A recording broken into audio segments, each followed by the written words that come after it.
A tiny cabal of people have control of our government, and they're using it to do war for economic profit. You know what the difference between our mafia state now back then, the mafia helped defeat the Nazis back then. Now we're actually arming Nazis.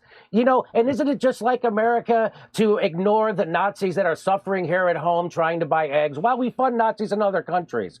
It's unbelievable what's happening. This is really about World War III. And why aren't they investigating it? No, they won't even ask them a question. You know, Cy Hirsch's article came out detailing how they all blew up the Nord Stream pipeline, and the American press won't even ask the people he named in that article a question about it. They won't ask Victoria Nuland. They won't ask Jess Sullivan. They won't ask Anthony Blinken. In fact, those people won't even give a statement about it. You know who will talk about it? Kirby, the press secretary at the White House. Because I'm sure the people who did the investigations have a pipeline right to Kirby, but not to Anthony Blinken, not to Sullivan, not Victoria Nuland. By the way, these are the same people who lied us into the Iraq war, lied to us about Libya, lied to us about Syria, dropped so many bombs in Syria they ran out of bombs. They're doing the same thing. America is the world's terrorist. We have 400 military bases surrounding China. We provoke this by people don't know that the CIA got in bed with the right-wing Nazis in Ukraine to overthrow the democratically elected government of Ukraine in 2014. We had a peace deal. It was called the Minsk Accord. And then they violated. Who violated it? Ukraine kept shelling